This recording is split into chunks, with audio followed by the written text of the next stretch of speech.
Jonathan Rahm, Arizona State graduate, Spaniard, LIV golfer. I don't know And if he you would have graduated from ASU.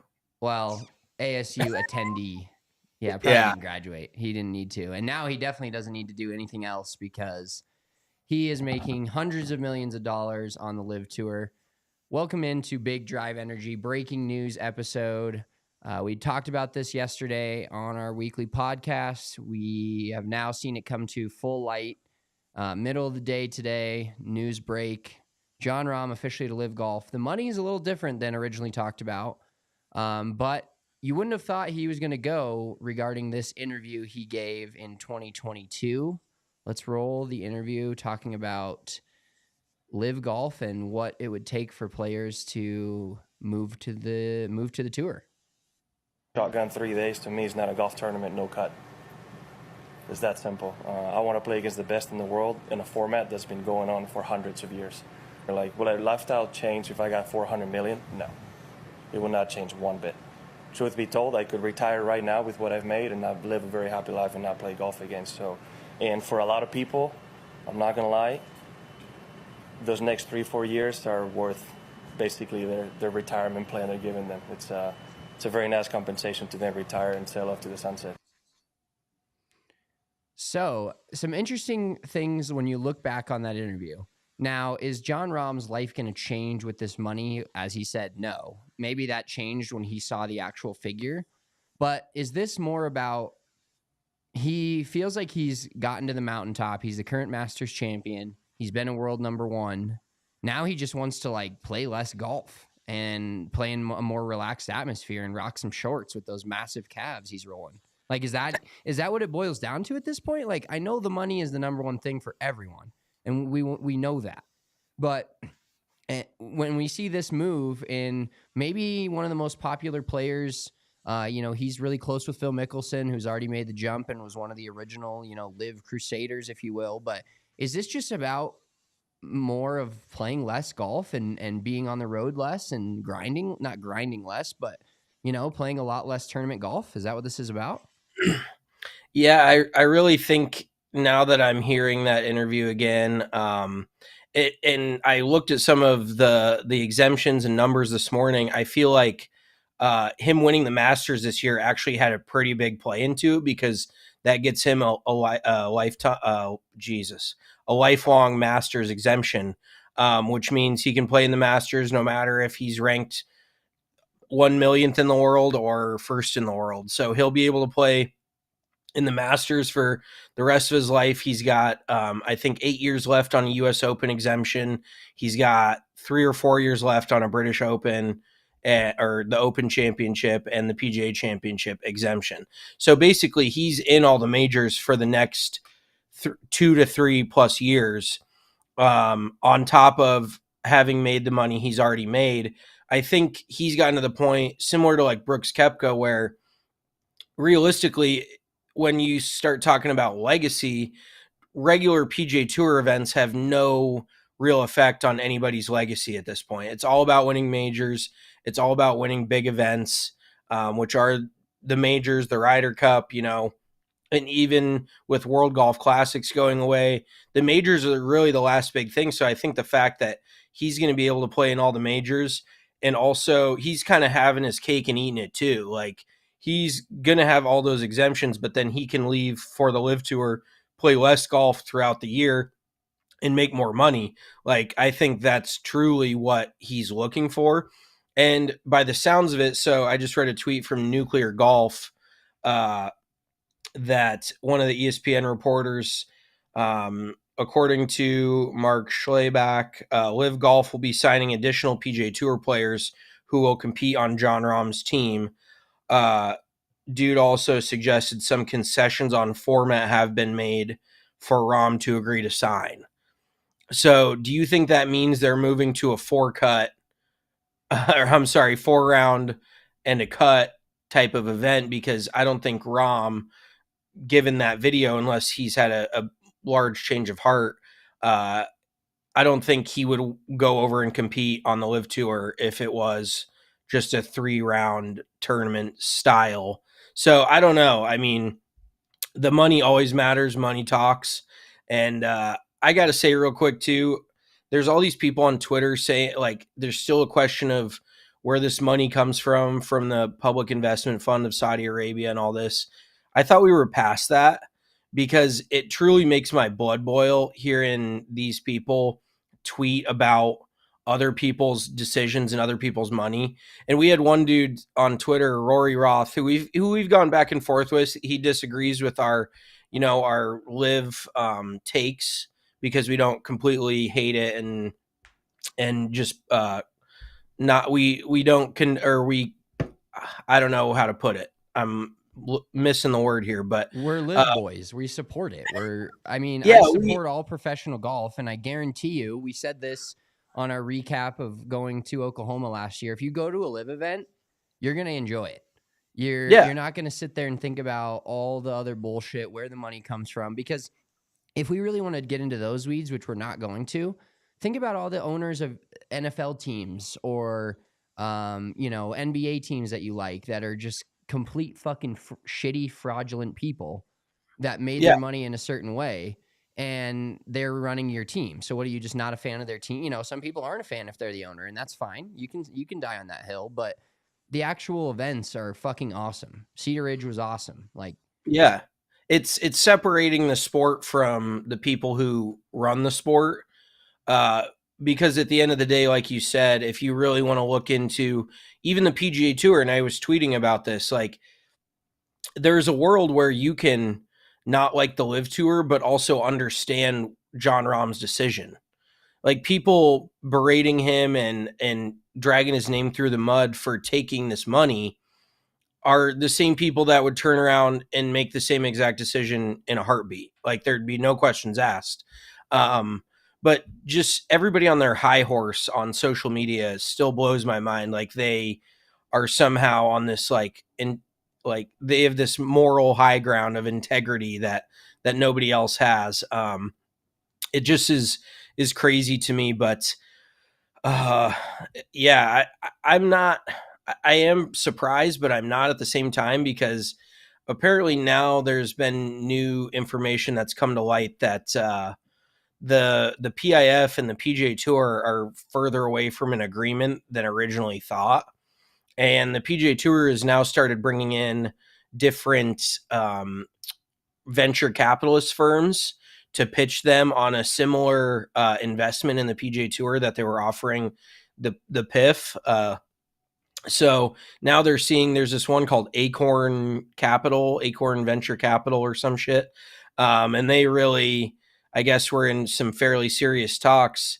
And it sounds like Patrick Cantlay's kind of driving the bus for the PGA Tour on their player committee when it comes to all this stuff. And he sounds like basically what it sounds like the PGA Tour is going to end up being, if they bring in one of these investment firms, is like another version of the LIV Golf Tour, because they want to trim the fat, they want to cut costs. So what it's really going to hurt is, just like LIV, it's going to hurt the players that are 50 through 125 on the money list. It's going to hurt the mid-level to lower-level PGA Tour guys, because they could start reducing the number of players on the PGA Tour to cut money, because realistically, people are tuning in to watch golf, to watch the top 5, top 10 guys on the leaderboard. They're not tuning in to see who makes this cut. And I'm not saying that nobody tunes in to watch everybody play, but the PGA Tour has done such a poor job of marketing the tour as a whole. They've gone to market these certain players, so now that's what everybody looks for, is these certain players. And if these players are gone, the fandom's going to be gone with them. Like it's crazy to me. Yeah, well, we talked about it yesterday, but Rahm's the first like in his prime PGA Tour player to make the jump, and we discussed Brooks Koepka and what he was dealing with, and Phil Mickelson, obviously, even after winning the PGA Championship, is past his prime. We all know that. And this is the first real PGA Tour player that was competing in every event. He was the favorite in almost every event other than Scotty Scheffler. Him and those two went, back and forth all year. He won 4 events this year, including the Masters, like you said. And he is just a guy that the crazy thing about him is he went to Arizona State and he's from Spain. So he's honestly, globally, probably the biggest golfer in the world right now.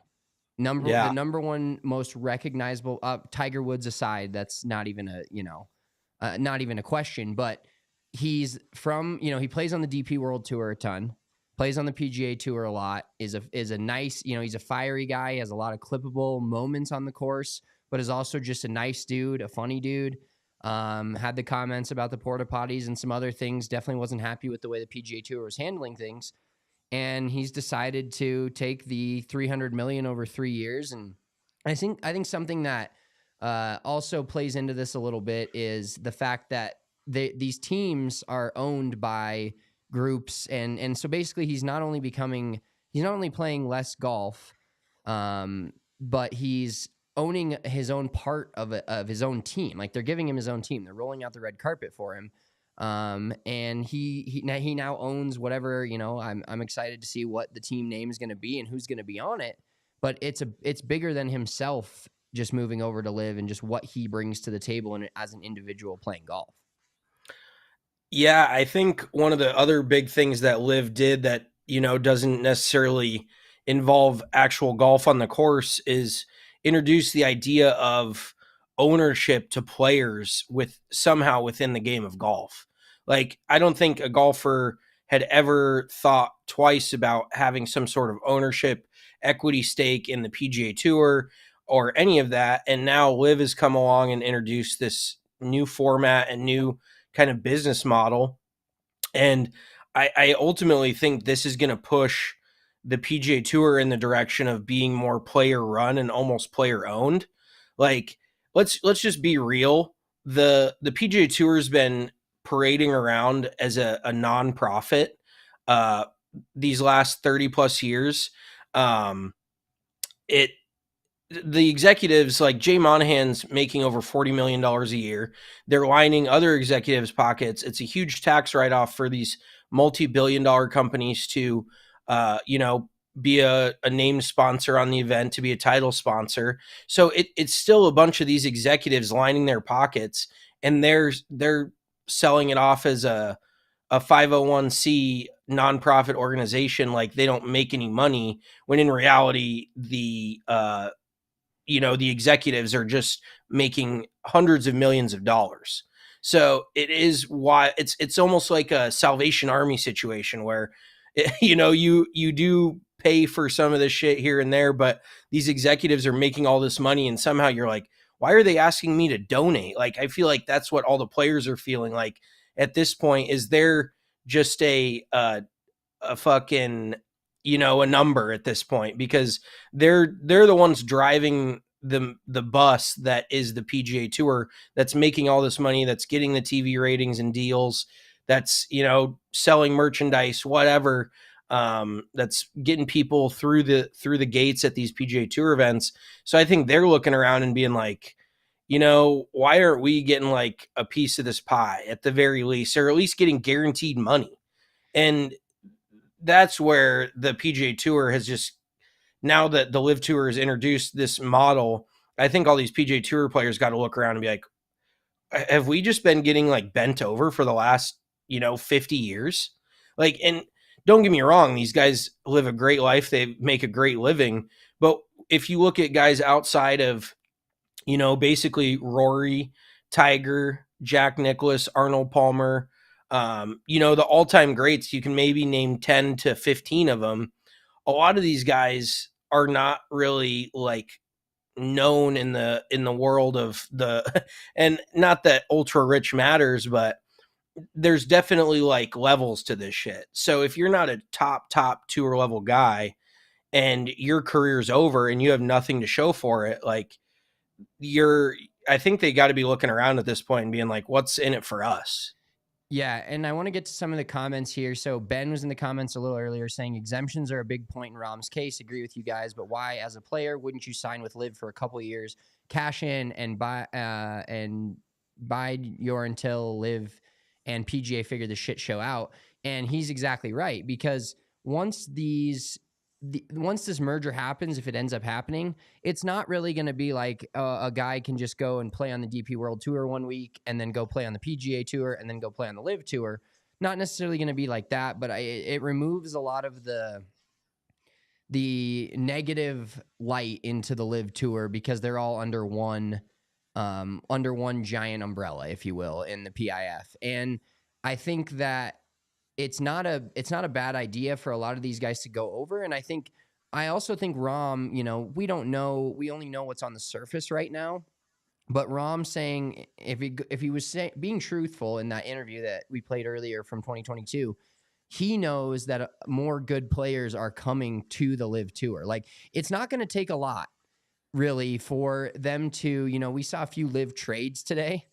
Taylor Gooch got traded to another team, and he was the number one player. He won the Player of the Year on the LIV Tour last year and got traded to another team.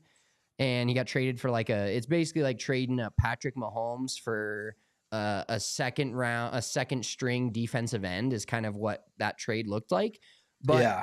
There's good enough talent at the top, and now Rahm brings that even higher, that if there were to ever be a LIV versus PGA Tour, best players against best players, the depth of the LIV Tour is growing by the more big, the better players you sign at the top, the more depth you have. And the PGA Tour is losing some of its depth, and now it already lost a lot of its depth.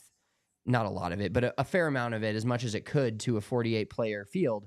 But now it's losing its top-end players. And then real quick to touch on TKCO comment, how many majors is Rahm guaranteed to be in the next 3 years? So all of them.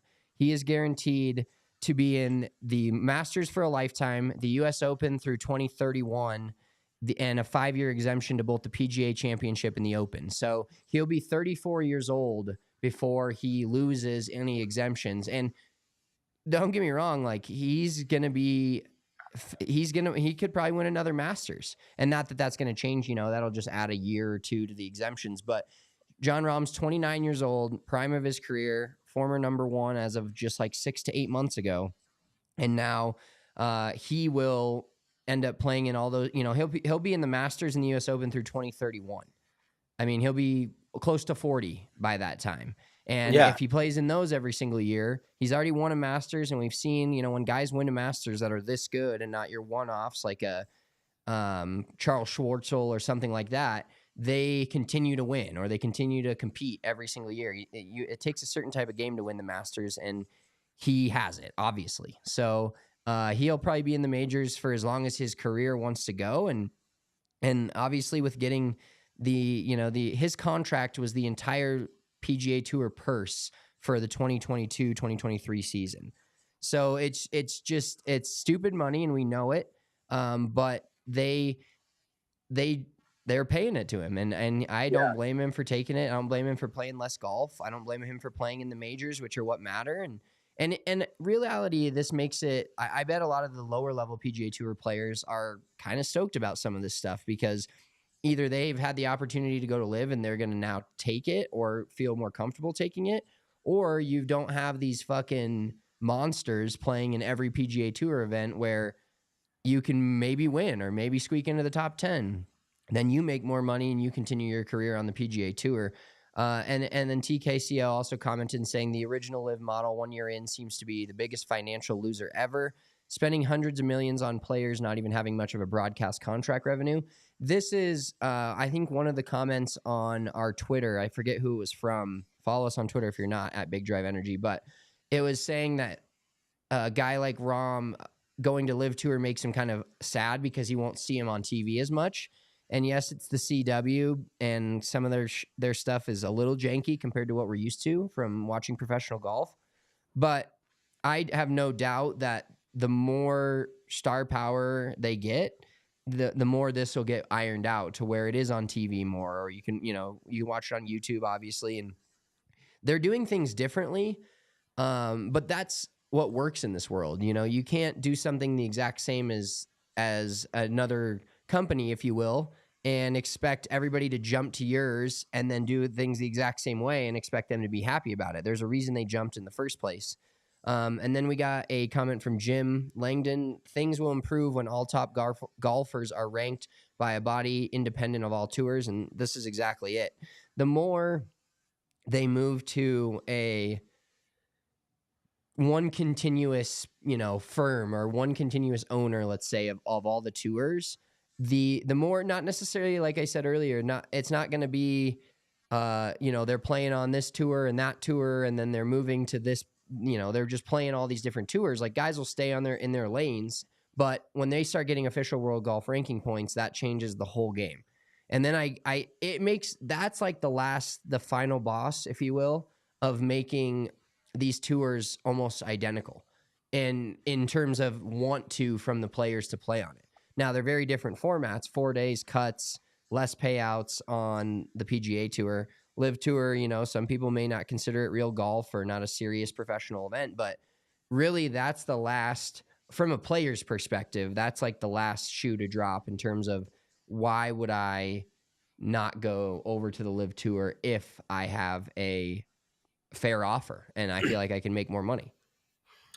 Oh, absolutely. And realistically, in my opinion, I think this Jon Rahm move is like a domino that's going to create an entire shakeup in the golf world, in professional golf, for multiple reasons. But ultimately, like you said, why wouldn't you make the jump? And if they do get world ranking points, it's going to be borderline impossible for the PGA Tour to keep up. And that's why, in my opinion, we just got a comment that Patrick Cantlay being the voice of the PGA Tour is probably not a good call. I would agree. He actually, I read a quote from Rory because apparently Rory and Cantlay don't get along. And this was previous to the Ryder Cup, so maybe shit just kind of boiled over. But he even said that Cantlay's caddy, I think it's Joe LaCava, he said he was this was a direct quote from Rory. He said he was a really nice guy. And now that he caddies for that dickhead, he's turned into an asshole. Like, I don't know if these quotes were just raw after the Ryder Cup or what, and their whole, scuffle, but it sounds like Rory doesn't really get along with Patrick Cantlay. And Cantlay doesn't seem like he has that many buddies on the PGA Tour. He actually, for being the most like pasty vanilla looking dude, he actually seems like he's low key, like kind of a killer, like cold blooded type of, step on your throat when you're down type of person. So yeah, when you're trying to get two sides to come to an agreement, you probably don't need somebody like that. You need somebody probably a little bit more level headed. And it definitely seems like Cantlay has an ego too, which all these guys do. They're on the PGA Tour, maybe besides Joel Damon.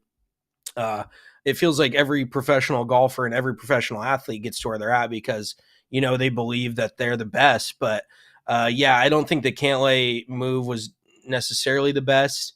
They need somebody that can basically negotiate and get two sides to come to an agreement. And one other thing is like the PGA Tour, I feel like it's becoming very close to being flip-flopped in the ways of power between the PGA Tour and the LIV Tour. Like, I feel like at some point the PGA Tour is going to be like, we need to get on this bandwagon, like, because obviously they can't keep up financially. So that gives the LIV Tour a huge head start. But then if they get world ranking points and, they're, who knows, maybe they do their broadcasts on YouTube and they get a deal with YouTube, because at this point there's people making as much money off YouTube as you do with a TV deal. Like, it's fucking bananas, if you can get enough eyes on it. So the LIV Tour is just going about things so much differently and completely shaking up what everybody has known in the golf world. Jim Langdon, we want to see a 3-way Ryder Cup as soon as possible to see if LIV is now the best. That would be that. I even think just PGA Tour versus LIV Tour at this point now with Rahm jumping, I think the LIV Tour would officially beat the PGA Tour in a Ryder Cup format. Yeah, because you think about it, you've got Brooks Koepka, Dustin Johnson, Phil Mickelson, Taylor Gooch, Cam Smith, Bryson DeChambeau, and now Jon Rahm. That's as good as six. That's as good a top six as you're going to find. That's going against a Victor Hovland, a Rory McIlroy, Scotty Scheffler, who apparently in the Ryder Cup doesn't know how to play fucking golf. But you know, like it's the top heavy talent right now. The pendulum is almost swung one way or the other, and or from the PGA Tour. Like, yes, the depth is horrible. Like, thank God. I think Jed Morgan. I don't know why. I just hate that guy, but I think he finally just because you're jealous of his life. Yeah, like we watched him at fucking Oklahoma, like plunk one off a tree, just short right of the green, not even a good golf shot, and he's out here making what I make in 10 years in one shitty golf tournament, shooting 76. Am I salty? Yeah, of course I am. But and he's on this team with Cam Smith, who's the ultimate guy, the top the ultimate G. dude. Yeah, the real top G, top Australian G. But all right, so we know that this is the first domino to fall. A couple of other guys that have been linked already, and at this point, I feel like the pendulum is all. I'm going to say this again, but pendulum is also swung from anything Jon Rahm saying what he said at the interview he played, and now going to LIV Tour. I think that anything that's said from a PGA Tour player regarding LIV and how against it they are can't be taken serious. And I don't care who it is. I mean, there's going to be some guys that it is honest, but it's fully moved into the waters of like, can you believe what they're saying? And do you know what's going on under the surface? And if they're talking, behind closed doors or having the conversation with the LIV Tour of moving over there, because it's becoming a full on like, oh, this guy, like the captain jumped. It's like lemmings. Like one guy goes and then they just doop, doop, doop. Like we're going to see. Exactly. And the two other guys linked right now are Jason Day and Adrian Meronk. Jason Day, obviously Australian, would be Ripper. a great Ripper GC addition. And then, of course, Adrian Meronk is another guy that's just well known globally. Like America can almost, like, the LIV Tour is telling America they can almost kind of fuck off, essentially, because PGA Tour owns America. They play all around all the different states. They get people there, but LIV is really, if you check the LIV schedule, they're really leaning into going overseas. They're going to Adelaide. They're doing a couple of events in Europe, and then they're going, they have a couple of events in Singapore. Yep. They have a couple of events in America, obviously, but the world is much bigger than the United States. And even though it doesn't feel like that when you are born in the United States, in the global golf world, now getting the number one, what I believe is the number one most globally recognized golfer in Jon Rahm, they're taking over the world, but saying basically the PGA Tour can have America. And if they're going to continue to poach DP World Tour guys too, there's no limit in sight at this point. Yeah, well, I mean, we just saw Joaquin Niemann win what did he win? The Australian PGA. So, and he's a LIV player, so clearly these guys are able to play in these other events. But yeah, I definitely, I was actually reading some chat boards and, Reddits, blogs, blah, blah, blah. And a lot of these dudes, obviously American guys, were like, no golfer is worth that much. Why are you spending this kind of money? Like, golf is not that big of a deal. People don't like to watch golf. And I would push back on that because I think a lot of Americans are just closed-minded to the point where they're like, well, it's not a big deal in America, so it's not a big deal anywhere. Like soccer, for instance. Like, I don't think people understand how big of a global game soccer is. But in America, it's really not that big of a deal. So everyone here's like, well, soccer is not that big of a thing. But when you look globally, like if you look at Japan, you look at China, you look at Australia, you look at Europe, golf is just blowing up there too. And they don't have the football, the hockey. They do have some of it, but they have different things. They have rugby, they have cricket, they have all this. But golf is actually quite a big like mainstay in the global market of sports. So LIV kind of pushing it more towards the global, outlook versus, like Spencer said, just the American way of thinking and sticking. And realistically, with LIV's scheduling, it makes a lot of sense to go global because you couldn't play consecutive weeks playing in Singapore, then in South Africa, then in Australia, then the US. It just wouldn't work out scheduling wise for these guys. So it really is insane how much they're shaking up the golf world. And so let's just make our predictions. Who do we think? I know you said Adrian Meronk, Jason Day. Who do we think is going to join Jon Rahm on? And I also heard, I do love his possible team name. Is it the El Toros, the Bulls? Like that's that. gas. Yeah. Imagine the logo. Like, holy shit, that would hit. And honestly, I saw today I saw the Cliques, which is like the worst LIV team name there is. Either that or what's the other one that's just terrible?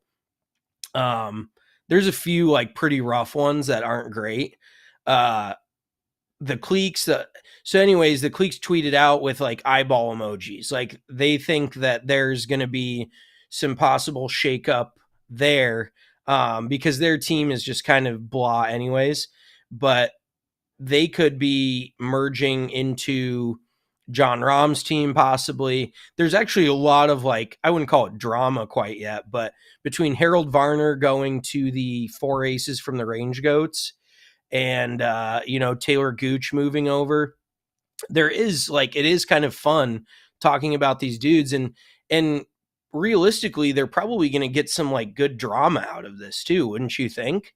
Like these dudes used to be on this squad. There's clearly bad blood with Matt Wolff leaving, not leaving, but basically being forced off of Brooks Koepka's team, kind of almost as a castaway type thing. So you got to think that he hates everybody on that team. They probably hate him, and Brooks Koepka is just kind of a dick anyways, which I kind of actually enjoy. But there's going to be drama, and there really hasn't been very much PGA Tour drama in years. That's what the Ryder Cup is so good at, is creating this organic drama and these storylines. But with this team element, now you're going to see these guys on different teams next year playing in different quote unquote uniforms. And it's just going to be, honestly, like I will tune into more LIV stuff now. And I think Jon Rahm is kind of that needle moving type of dude, and that's able to get the world watching LIV Golf wherever it is. If it's on the CW, if it's on YouTube, I think it's going to be a big thing. Yeah, and so here real quick is the LIV Tour schedule. 14 events next year. They're going Mexico, Vegas, Saudi Arabia, Hong Kong, Florida, Australia, Singapore, Houston, Nashville, Spain, England, West Virginia, Chicago, and Dallas. So, I mean, it's not going to be a thing where it's like, oh, this is just, they like the PGA Tour can go all around America. Have an event every single week that doesn't matter. Have a bunch of these events that people don't care about. The LIV Tour is making, 14 events that they're going to blow out every single one of them. There's going to be a ton of people at them, no matter what other people say. There's going to be, the TV coverage is a thing that needs to be, ratified a little bit but in reality, who are the people that watch golf the most on TV? Let's be real about it here. People 40 and over, 40, maybe 50 and over that have cable TV that can't get rid of it. Well, in 10 years, everything's on YouTube. Everything's on smaller, streamable services. Like that's where the whole world is moving. And it's just not going to be that big of a thing to not be on cable television anymore. I guarantee it. It's not a thing. It's like, it's going to move to YouTube. And we got the comment, it's not that big worldwide. You need to be honest and accurate. The Saudis are exchanging Rahm's fame and reputation to help clean up their reputation. They have to pay him an extreme premium. I don't think they're trying to clean up their reputation in any way, shape, or form. In order for their tour to be successful, they need to get the best players. If this was all a bunch of fucking, 70th ranked PGA Tour players, nobody would even care about it. But when Bryson DeChambeau and guys that make waves in the world are, basically like watching these tournaments and seeing guys that have won majors and guys that are popular in golf. Like, it's just a matter of like them just getting on the tour and going to LIV and playing these like smaller, fewer events over the course of an entire season. So it's not like they're trying to boost their reputation whatsoever. Like, I think they know what their reputation is. And yeah, could they maybe try to fix that? Maybe, but I don't think it's kind of beyond repair, their overall reputation. At this point, they're just trying to have a golf tour that competes. And I think more PGA Tour players are appreciative of this in general. Because look at it this way. If you're a PGA Tour player and you have no want to go to LIV, what happened last year? They had 8 boosted events with extra payouts. They just released, like we talked about it on Big Drive Energy a couple weeks ago. There's a couple of events a year where they're even boosting the payout even more. There's like 10 different things that they're doing in terms of helping with travel. Like, LIV Tour has boosted the PGA Tour players' experience because it creates competition. Competition is always good. And whether or not it's from what you consider an integral, a source with integrity, doesn't really matter to them.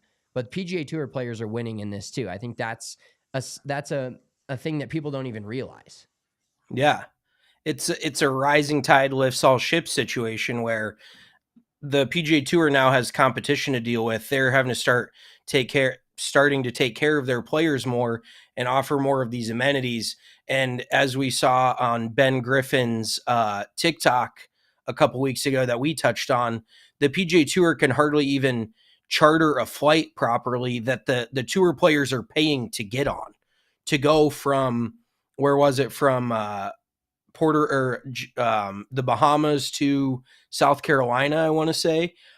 They completely botched it. And that, realistically, the PGA Tour the last 50 years has benefited from basically being a monopoly. Like, whoever knows how the inner workings went on the back end, but they basically own the PGA Tour, or the world ranking points. They dictate all of these things in the golf world, and they think they're untouchable. Like, they've lived this way for 50 plus years. And honestly, like, there was going to come a day of reckoning for these guys, like Jay Monahan and these other executives that have just been lining the shit out of their pockets for the last 30, 20 years, whatever, making hundreds of millions of dollars and essentially providing nothing in return, and being like, hey, you got to earn it every week. If you get hurt and you have an off week, you're up shit's creek. You're not making a paycheck. And now that these guys are being offered another option, I think it makes all the difference in the world, with the PGA Tour recognizing, like, holy shit, maybe we do need to just come out and say that we are a for-profit business here. And then we start taking care of the players and maybe, getting them some equity. There's so many ways to go about it. And obviously I'm not a lawyer or fucking anything near that, but there's got to be a way to make the players want to stay on the PGA Tour. Richard Hernandez, this isn't going to be profitable, so ask yourself, why are they willing to lose all this money? What are they getting out of this? Rahm is making 3x more than Ronaldo. That doesn't make sense. Yeah, I mean, ultimately, Saudi Arabia has been trying to grow the game of golf for years and years now. They're trying to make it more global, which it already has. And I think this Richard guy made a comment earlier that golf is not a popular sport nationwide, or I'm sorry, worldwide, which is just not a fact at all. He said it was not factual, but if you want to look at the numbers and all that, and it doesn't even necessarily mean how many people play golf. It means how many people watch golf, how many people care about golf. Not a lot of people play soccer, but they watch soccer.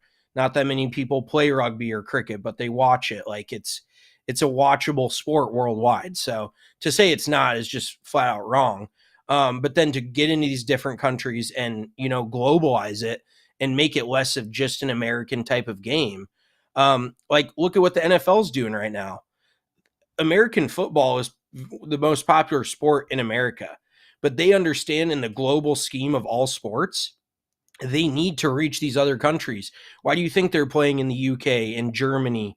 They're going to different global locations to play these games because they're trying to grow the sport throughout the entire world. So to say that golf is just, not a popular sport in the grand global scheme of things, I think is bullshit. But real quick before we shut this down, we never talked about who we think is going to jump with Jon Rahm, who's going to be on this team. Well, I was looking at some Spaniard PGA Tour players, and there's really not that great of a roster of dudes that are in the like that probably will move. Like the thing is like with LIV Golf, it's that when it started, they were trying to get anyone they could, right?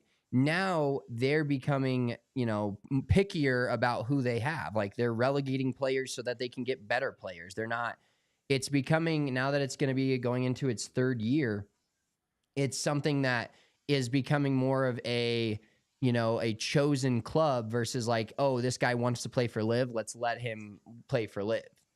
They're going to be able to be more selective of the players they get. So do you have any ideas? Like I don't want to put anybody out there that I don't like. Obviously we don't have a ton of inside information from sources or certain guys that are going over or even could be going over. But I just know that from what I saw earlier, it's a matter of people that you don't necessarily expect. And this move, that's what it's done, is this move is now becoming something that is allowing, he's building a bridge. Jon Rahm's like built the bridge to allow people to go from one side to the other. And, I wouldn't be surprised if, there's a lot of good, like Asian players on the PGA Tour that play a little DP World Tour. Like I wouldn't be surprised if we quickly see a couple of those guys jump because they can, like Minwoo Lee, guys. He's Australian, but the outside factor is that they can form a team. Like they could be like, hey, there's 3 or 4 of us that are close. That would, they get to be on a team together, and that doesn't mean a ton when it comes to they're not playing together, they're not doing this, but it's like, hey, let's play less golf, make more money, and let's play less golf, make more money, and be on a team together. And so Richard, like we're semi agreeing with you. He said more people watch SMU Tulane than an average PGA Tour event. Yes, that's what we're saying. America is they're not. It's America. We're talking about the entire world. There's more people that watch some random ass Premier League soccer match than watch mid-level American sports. This is worldwide. So we're not talking about America here. The PGA Tour can do whatever they want in America, and that's what LIV's saying. That's why 9 of their 14 events are not even in America. So that's the point. So now where my head goes, like you said, I can't think really off the top of my head who Rahm would bring directly from Spain. But you got to think that some of his like European Ryder Cup cohorts, just a name possibly like, and this goes back to if these guys really were mainstays on the PGA Tour or not. Like I wouldn't be shocked. I'm just going to throw this name out there. Tommy Fleetwood. I feel like Tommy Fleetwood would probably make the jump. He's never won on the PGA Tour. Pretty well recognized over in Europe, obviously with the Ryder Cup, everything. Very, very popular, well-liked dude. But really hasn't had the success on the PGA Tour and made the money. Like I guarantee you LIV would throw him probably $50, $100 million to head over there. And I don't think he would say no to that. I don't think Matt Fitzpatrick, maybe Sepp Straka is another dude that you could see make the jump. There's a lot of different options of these guys, and who knows what Jon Rahm has done behind closed doors. Now that I'm sure he's got a circle of buddies on the PGA Tour, and he's like, hey guys, this is what I got. And he, like you said, he's becoming that bridge. Like I built this bridge. I sacrifice. I'm going to take all the shit. Now you come over with me and kind of like reap the benefits of, being on my team and being a part of what I'm doing here. So Another name that comes to mind for me is, you said Tommy Fleetwood, but like a guy like Luke Donald, you know, if he wants to continue to play, he's kind of on the, like towards the end of his career, but a popular name. A Justin Rose, you know, like you said, Sepp Straka is not a bad call. I don't think Imagine just real quick. Just give me a second here, and close your eyes and imagine a world where they offer Rory $750 million and he takes it. The golf world would fucking blow up. It would turn upside down. I don't think that would happen, but now, I mean, you never know. Like, I feel like Rory is such a he feels like he kind of got left out to dry by the PGA Tour. He stuck his neck out for him, and they kind of just turned around and told him to shove it. Like, I don't think it's going to happen by any means. And, you know, he's got his integrity and all that. Like, he's said many times before. So I don't necessarily foresee it happening, but, you know, who knows? Tyrrell Hatton? I think Tyrrell's another dude. Like, he likes to play more on the DP World Tour. He's had some success on the PGA Tour, but somehow if this like LIV, you know, this merger doesn't happen with LIV, the PGA Tour, and the DP World Tour, and I think if the DP World Tour could work something out with LIV where they would allow these guys to play in some of the DP World Tour events, you know, that are in the off season when the LIV Tour is not being played, I think that would get a lot of the European dudes on board with the possibility of moving over there. Yeah, it's a one domino, but is going to create a ton more dominoes. We appreciate you guys all tuning in to this breaking news edition of Big Drive Energy. We record our podcast every single week. Comes out on Wednesdays. We're live at 2 p.m. Eastern time every single Wednesday. We also have festive Fridays for the next couple of weeks. So make sure you're giving us a thumbs up if you're on the YouTube. Give us a subscribe on there. Check us out on TikTok as well at Big Drive Energy Pod, and on Instagram at Big Drive Energy Pod. We appreciate you all tuning in. Go to our page for the festive Friday. YouTube will drop tomorrow. We're drafting our favorite holiday activities. We like to have a good time here on Big Drive Energy, talk about golf. And of course, when news like this breaks, I'm sure next week's episode, there's going to be a few more names, and maybe we called some of them today. Who knows? We'll talk to you guys next week. Enjoy your weekend. Peace. Peace. We all silly like the mayor.